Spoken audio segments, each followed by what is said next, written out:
Hello everyone, welcome back. In this lecture, we will see one very important concept that HR specialists and payroll specialists do in their operations, that is fixing the payroll records either through rollback, either through mark for reversal, or either through mark for retry. Okay, so sometime you have run the payroll and you have calculated the payroll and you found out some issues during the payroll. So how you fix that? So I'm logged in as an HR payroll specialist. I'll go into the payroll. Okay, so let me find some employee who we can work with to show you how we can. Let me take Marian. Okay, let me see what we have till now data for her. So we have data till December 2024 payroll data for her. So let us run a quick pay for her. So we'll go into the quick payroll, quick pay, simplified quick pay. Okay, so let us run 6101, 6101. Okay, so I'll run the quick pay for her for 7th by week of this year 2025 current that is going on. So I'll just run the quick pay.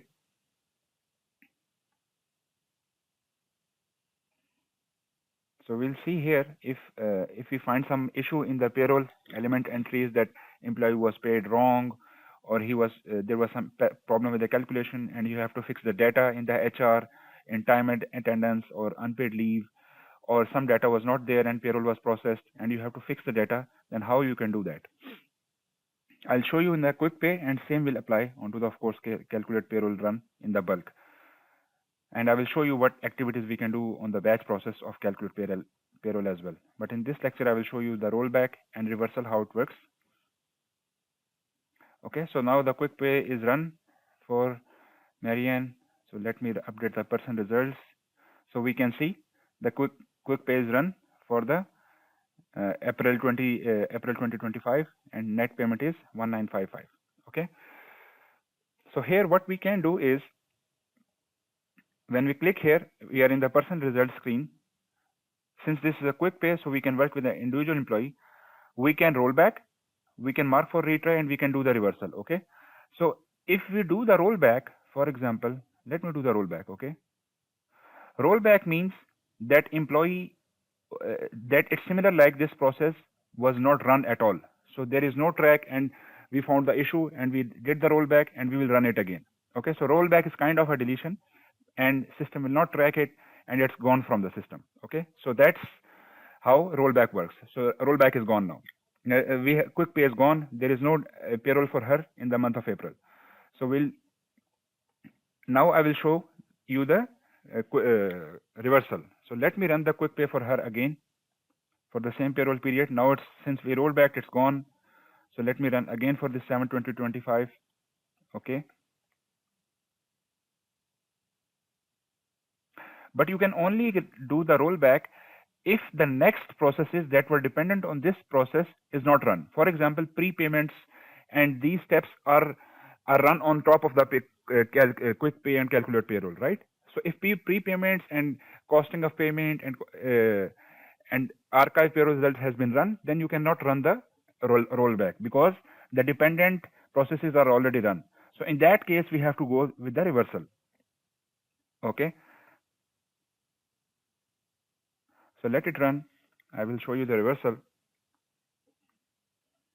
So let me update. Now we can see the calculate quick pay is there for the month of April, first by week of April. Okay. So now what we'll do, since this payroll is already processed for this payroll period, yeah. So let me run the payroll again for the same period. You will see the payroll is run, but it will not process anything because it's already processed. Let me run for the same payroll period, 7/20/25 again.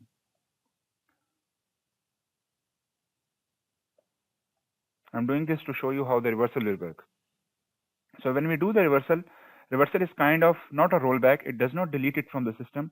it makes a negative entry against the same payment what was already done to the employee, and it nullifies the payroll. Okay, so I'll show you, then it will be easy for you to understand. So now I have run the quick pay again for the same period. System will not process anything, but once I do the reversal, a system will generate the negative payment. Then when we will run the quick pay again, you will see it will be generated. Now you can see there is no statement of earnings generated, zero net payment, because the payroll was already there. Let me update it again. You will see that this payroll period, this was already run, but when I again run the quick pay, no net payment is generated. Nothing is coming in the statement of earning. Okay, because this was already done. So I'm going to delete it now. I'm going to roll back it now. Okay. So this is gone now. Okay, the one with the zero payment. Now we have this quick pay in the month of April for Marian. Now we want to do the reversal instead of rollback. Reversal. Why we do the reversal? If we want to keep the history, like you want to reverse the quick payroll, but you want to do the history, so it will do the negative payment for the reversal. And also sometime when we can't do the rollback, for example, the previous payroll periods we cannot roll back because the future processes have been run. So in that case, we run the reversal, it will generate the negative payment, and we will run the payroll again. So let me do reversal now for this one, and you will see, we will do the last day of the payroll period, and you can exclude from pay, include in pay. Exclude from pay when we are going to work with the same payroll period. So we are going to fix the same payroll period again now. So you don't want the negative payment to be in the payment. But if include in pay, like if you are doing for the last previous payroll periods and negative impact, negative payment, you want to reflect into the future payrolls. Okay, so that this is when we use include in pay. But we are going to do it exclude from pay because we are going to work in the same payroll period and we are going to run again. So now you will see when I did the reversal, there you go. System did for the same payroll period, system did the negative net payment with the reverse payroll calculation. Okay, so whatever was paid, system nullified it, but it did not delete it from the system. It generated the net payment of minus 1955, and it just created a history also. But now if I run the quick pay again for the same payroll period, you will see system will, now if we have to run fix this payroll period again, I will run for the same payroll period 7/20/25, 7/20/25 biweekly. Previously, when the payroll was there, when we tried to run, system did not process it. But now we have done the reversal and we have fixed the issue. Whatever issue was there, issue can be an element entry in the employee data, promotion was not approved. So now that is done, and now we are going to run the payroll again. So you will see this time it will be processed. But now I'm running on the same data. We did not do any change, so it will give us the same salary again. But normally you do this if there was any issue with the data, issue with the payroll, you fix the issue and payroll element entries, and then you run the payroll again. So then it will rerun the payroll according to the latest element entries and the rules. So now you can see 1955 is generated. Yeah. Let me refresh. Now when we run it again, because it was nullified through the reverse payroll calculation. When it was there was no reversal. When we tried to run, nothing was coming. So this is why when we use rollback completely removes reversal, creates a negative entry, and you run it again after fixing the issue. Now let me show you, let me delete this, and I want to show you how, if we are running payroll, of course we will not, majority of the time we will be running calculator of payroll in the batch.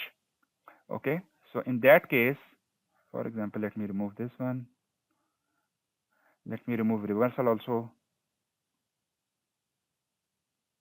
Okay,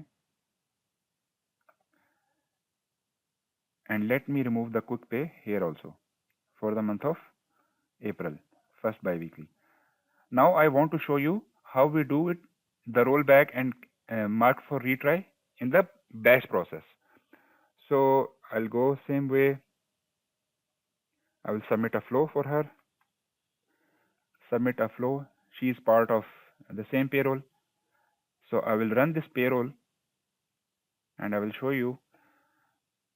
She is part of US legislative data group, and I will run the calculate payroll process. So this will run the payroll process for all the employees.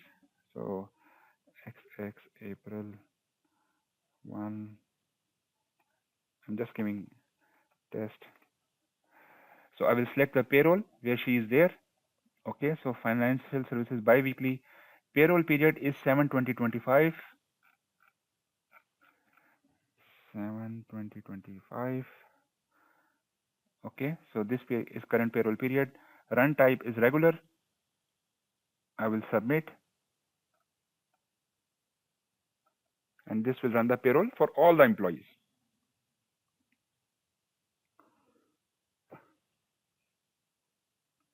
Okay, so this will take some time because most of the time we will be working in the batch payroll, and we find out the issue with the issue in the payroll. How do we fix it? And we find out that issue was only with the 1 or 2 employee.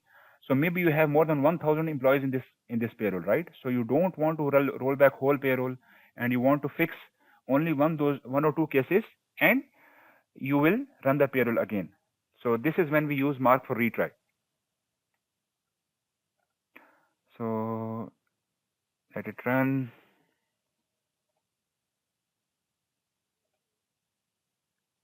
Okay.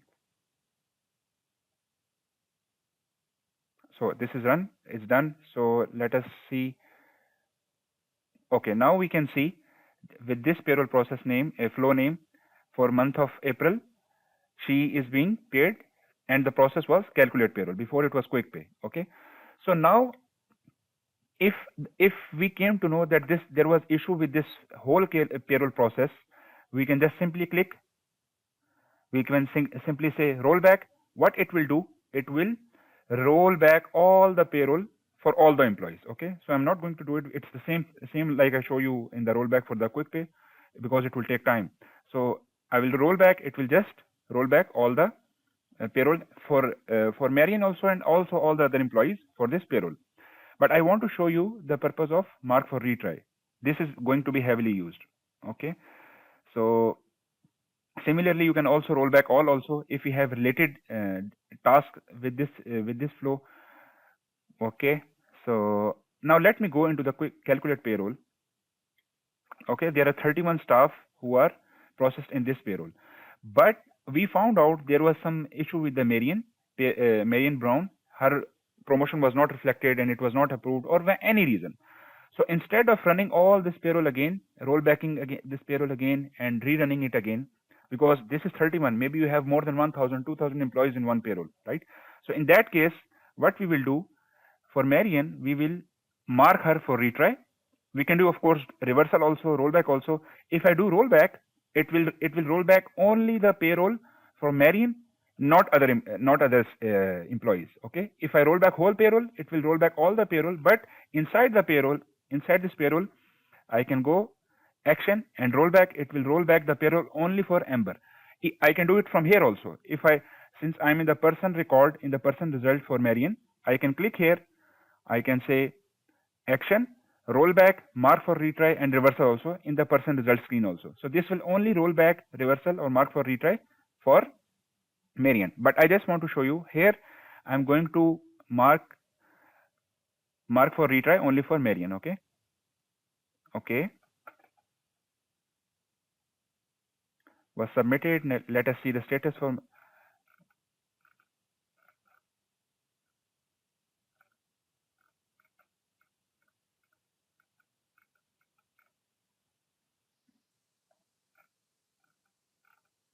Let us see the status. Now you can see she is marked for retry, and now you will go back, fix her element entries, whatever it is, and you will just come simply on the same payroll.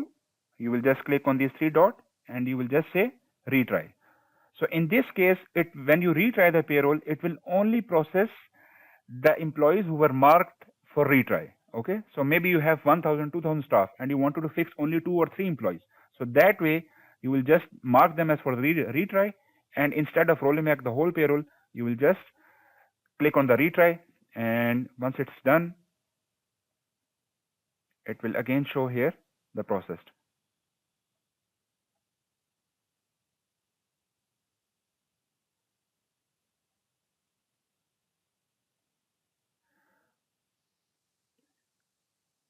Okay. So now it's retry is completed. When we'll refresh it, we will see the payroll is again run. Okay, so that is how we use mark for retry. And in the same way, if in the calculate payroll, in the same payroll, if we want to, for example, remove this employee, only this employee from the payroll, what we can do is action rollback, done. So out of these 31, the Marian was removed. So let me see her person results now. See, it is gone because we roll back her. But if we see the person result, for example, for Max Allen, let me duplicate the screen. You will see the calculate payroll will be there for Max Allen because we only roll back for Marian.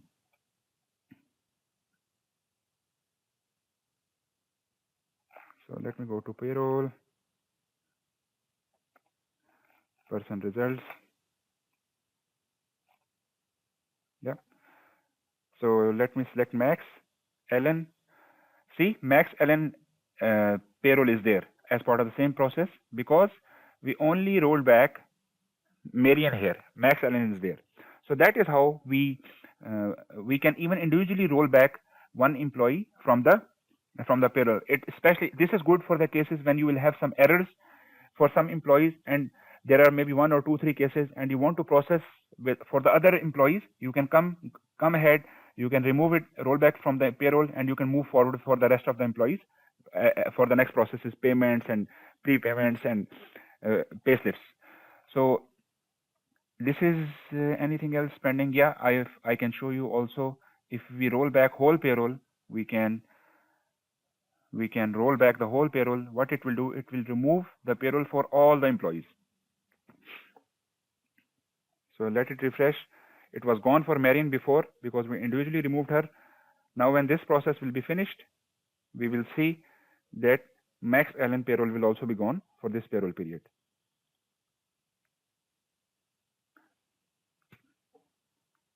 Let it run.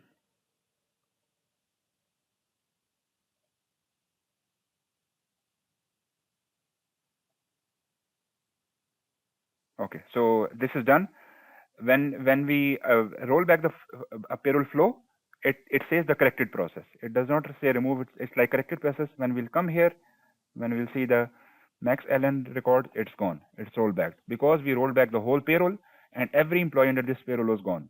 So I hope now it is clear to you how when we use mark for retry will be heavily used, rollback will be heavily used, reversal is also very rarely used. I will show you the reversal. For example, check this data for. Let me show you Marian data for old one. We can see that for this December 2024 payroll, you cannot roll back because their future dependent processes have been run, like calculate prepayment, generate playslips. Everything was dependent on calculate payroll. So now only you can do the reversal and adjust the amount in the future payrolls. So this is I hope now it's all clear to you. So I'll see you in the next lecture. Thank you.